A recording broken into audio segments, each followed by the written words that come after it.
Have you ever planted a garden, mulched it like everyone says to, and then your plants suddenly start getting root rot, fungus, or just stop growing? Today, we'll explore mulching techniques ideal for Zone 9A gardens. We'll go over the best mulches to use, what to avoid, how much to apply, and how to layer it in your garden. By the end of this video, you'll know the best mulches to use, what to avoid, how much mulch to apply, and how to layer mulch in a garden bed. So why does mulch matter so much in hot, humid climates like Zone 9A? Ponder this while visualizing a typical garden in this zone. The sun is fierce, scorching even the toughest leaves. Rainstorms threaten to erode the soil. In the dry phases between rains, the soil can dehydrate rapidly. This is where mulch steps in, acting like a superhero for your soil. Mulch is a game changer as it regulates soil moisture. It absorbs water during heavy showers and releases it when the soil dries, acting as a buffer. But its role doesn't end here. Mulch also keeps soil temperatures in check, protecting plant roots during hot days, and it's an effective weed deterrent. Weeds can be a gardener's bane, but mulch helps combat them. It also prevents soil splash during rain, which can cause plant diseases. Certain crops particularly benefit from mulching, like tomatoes, peppers, cucumbers, and squash. So, is more than just a decorative element. So mulching is not just about making your garden look neat. It's about creating the right environment for your plants to thrive. Now that we know why mulching matters, let's dive into the best mulches for humid gardens. A hot, humid climate can make gardening quite a challenge, with moisture management being a significant obstacle. Fear not, the correct mulch can revolutionize your gardening experience. First up, pine straw, an excellent choice. It's lightweight and breathable, ensuring easy water flow. It stays put during heavy showers, a frequent occurrence in humid climates. As it slowly decomposes, it replenishes the soil with organic matter. The second option is shredded leaves. If you have trees around, this is a cost-effective choice. They aid in maintaining soil moisture and disintegrate over time, providing essential nutrients. Just remember to shred them first. Whole leaves can become a barrier for water reaching the soil. Another great choice is straw. It's light, spongy, and excellent at storing moisture. Moreover, its decomposition rate makes it durable. Make sure you're using straw, not hay. Hay can bring in unwanted seeds. Lastly, consider compost. It's not a traditional mulch, but it helps feed your plants and hold moisture in the soil. It is particularly beneficial for vegetable gardens, which have high nutrient requirements. Remember, the best mulches are organic, allowing your soil to breathe and maintain the right moisture level.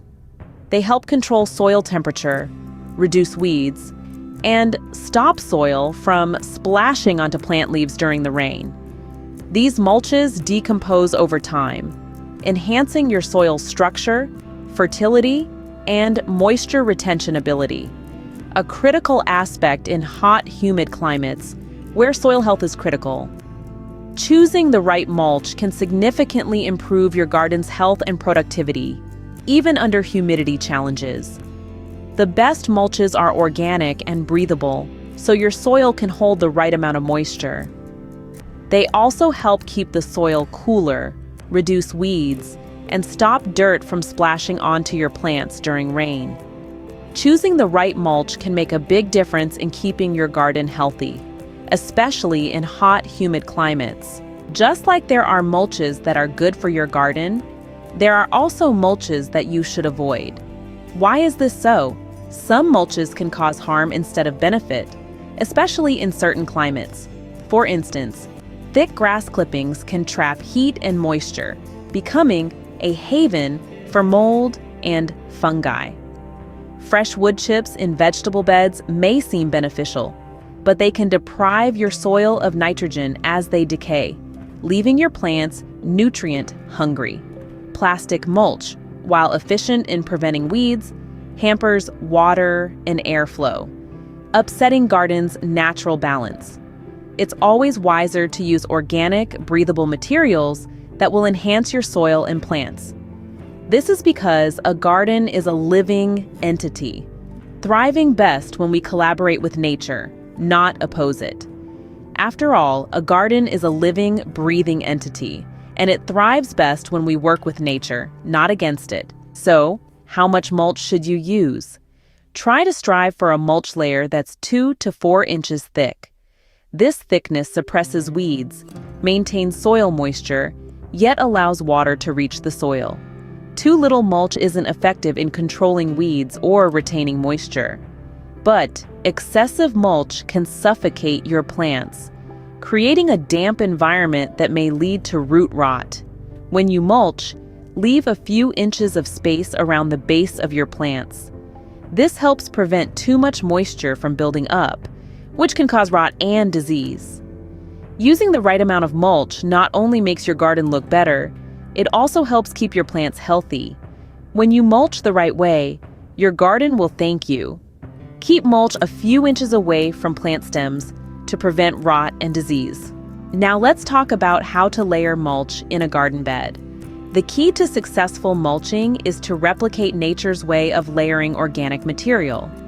We're creating a layered system that benefits your plants and improves the soil gradually. Begin with nutrient-rich soil as a stable foundation. This is where the plants will absorb most of their nutrients. Then, introduce a layer of compost. This step boosts the soil's nutrient content instantly and continues to nourish it over time. For weed control, consider adding an optional layer of cardboard. This acts as a weed barrier, stopping the weeds from emerging through your mulch. The final step involves the application of the mulch, with a suggested depth of 2 to 3 inches. This offers adequate protection without smothering your plants or trapping excess moisture. It's crucial to keep the mulch a few inches away from your plant's stems, prevent potential rot or disease from excessive moisture.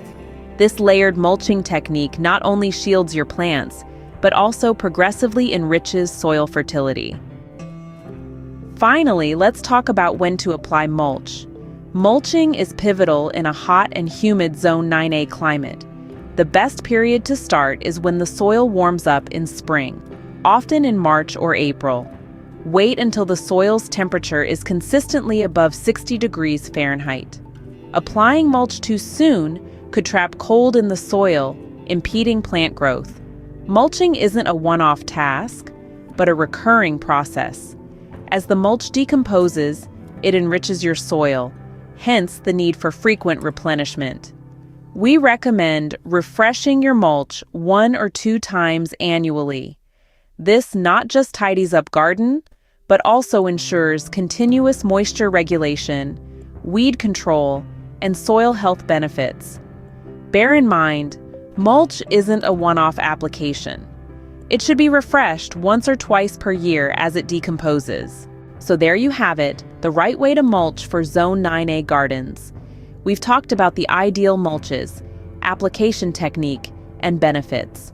Mulching helps keep moisture balanced, protects your soil, prevents disease, and makes gardening easier in hot climates. Thank you for watching. Please like and subscribe for more gardening tips, and happy gardening.